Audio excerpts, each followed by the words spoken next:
Hey, I'm golf broadcaster Matt Adams. The updated and expanded second edition of my book, The Golf Round I'll Never Forget, Golf's Biggest Stars Recall Their Finest Moments, is now available. Readers can expect to march with Arnie's Army at the 1960 U.S. Open, relive Jack Nicklaus's remarkable 1986 Masters win, and be amazed by the Tiger Slam. The Golf Round I'll Never Forget, Golf's Biggest Stars Recall Their Finest Moments. Pick it up where fine books sold, including BarnesandNoble.com and Amazon.com.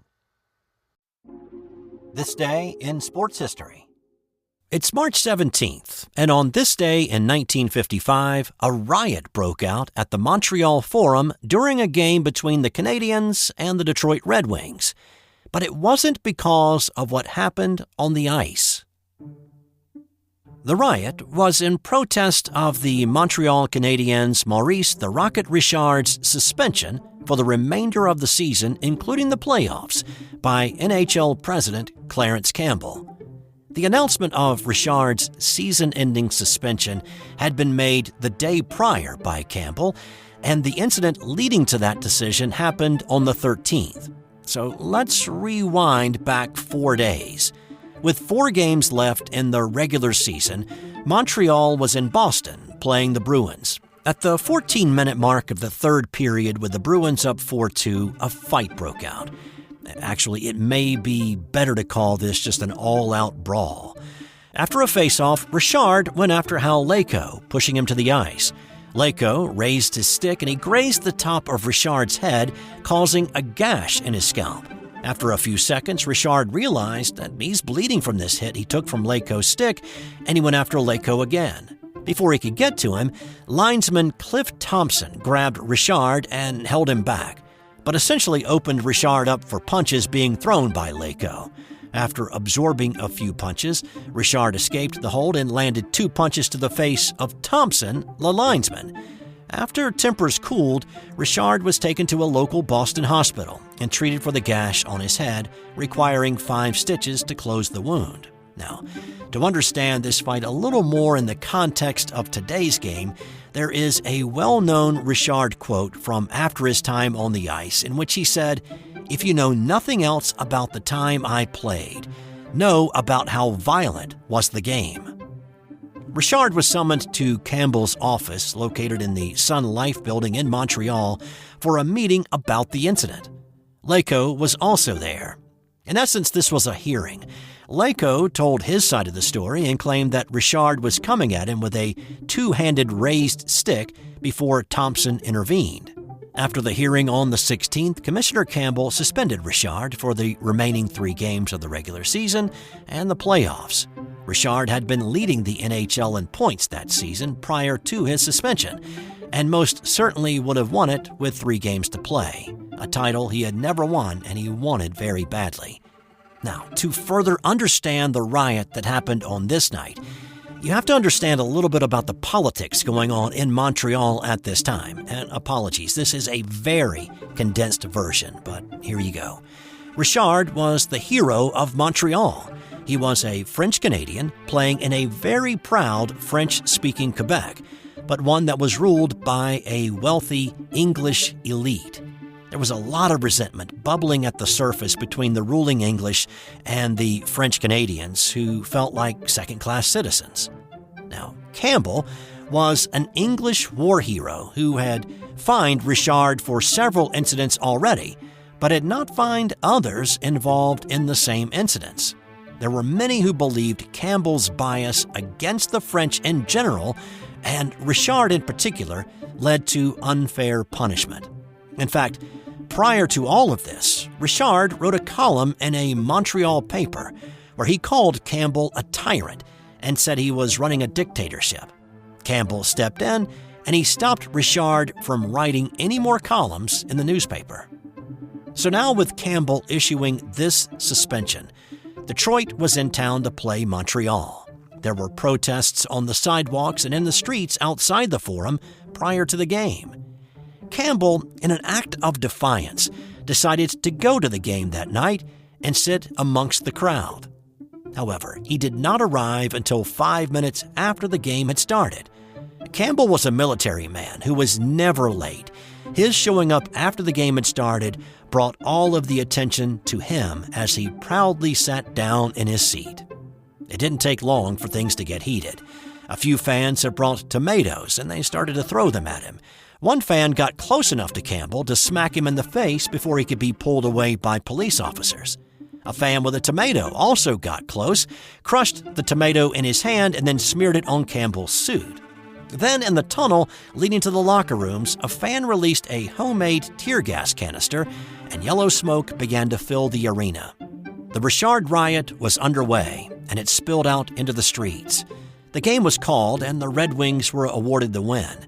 Thousands outside the Forum overturned cars, lit them on fire, windows were broken, and shots were fired in the air. The riot raged for more than 7 hours. Damage to property in the city was estimated to be around $100,000. 33 people were injured, including 8 police officers, and more than 100 were arrested. Some were fined, and more than 60 were indicted. There was a worry that once night fell on the 18th, the riots would start back up. Police pleaded with Richard for help. The Rocket went on the radio asking those around the city to stop rioting and settle down. And they listened, and there was no more violence. He also said he would take his punishment and come back the next year and deliver a Stanley Cup to Montreal. And he was good on his promise, but he didn't deliver just one. Instead, he led the Canadiens to 5 consecutive Stanley Cup titles from 1956 to 1960. Also on this day, in 1897, it was a boxing match between Robert Fitzsimmons and James J. Corbett. Who, you may be asking, but wait a second, this is one of the all-time great fights, and it's known by 2 words, solar plexus. Corbett was the champion at the time after beating John L. Sullivan. That name you know if A, you're a boxing fan, or B, you are a This Dish fan and remember the March 10th edition. But Corbett had gone into a sort of semi-retirement, choosing to act on the stage instead of box in the ring after his win over Sullivan. The other fighter, Fitzsimmons, was called the Blacksmith. And if you've ever said, the bigger they are, the harder they fall, well, you can thank the undersized Fitzsimmons for that line, because he is actually the one who coined it. He stalked Sullivan and demanded that he fight him, and actually got him to put up money to defend the title. But boxing was not legal everywhere in the U.S. at that point. Attempts at fights in Dallas and Hot Springs, Arkansas, fell through because of laws against prize fighting.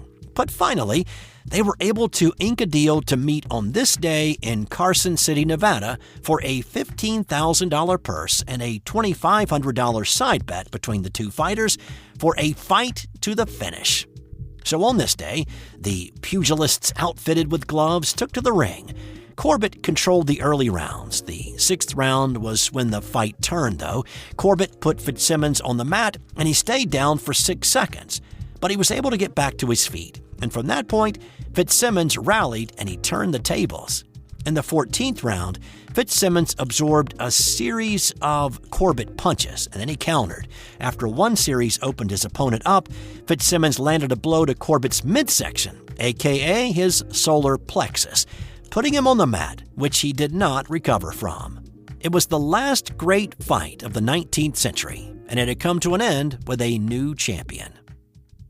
And in 2012, Fabrice Muamba collapsed on the field during an FA Cup quarterfinal match between his Bolton Wanderers and Tottenham Hotspur. While on the field, Muamba received several defib shocks and additional ones on the way to the hospital in the ambulance. His heart had stopped beating on multiple occasions. It wasn't for another 2 days that his heart could beat on its own without medication or stimulation, and his condition began to improve.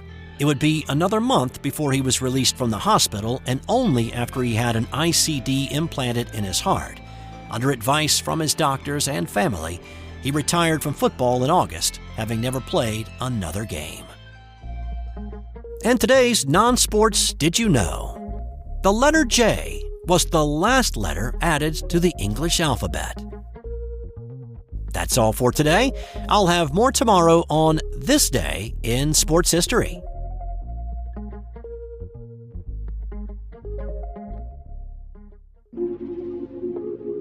This has been an original Thrive Suite production. Hey there, sports history fan.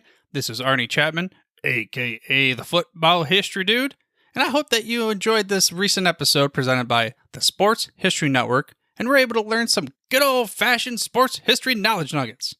I started the Sports History Network back in 2020 with the mission to help podcasters find a community of like-minded sports history nerds, as well as helping aspiring podcasters to start their own shows.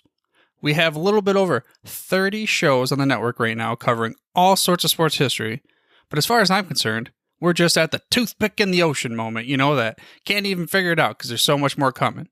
We wanted to create the ultimate headquarters for sports yesteryear, starting with Podcast Network and our website, but we're going to continue to move into other mediums as well. And here's the cool part, because we want you to be part of our team. So if you're interested in starting your own podcast, or maybe being a guest on one of our shows, or who knows, maybe even writing an article for us over on the website. Seriously, all you gotta do is reach out to us on the contact page over at sportshistorynetwork.com. You can be as technologically savvy as a Neanderthal tapping on a stone trying to figure out this whole hieroglyphics thing back in the day. Again, it doesn't matter, because even if you don't understand the whole podcast space, we have a production team that can pretty much help you out with doing everything. All you gotta do, head over to sportshistorynetwork.com, head to the contact page, fill it out. That message goes right to me, and I'll reach out to you as soon as I can. But for now, dude, I'm through if you're through.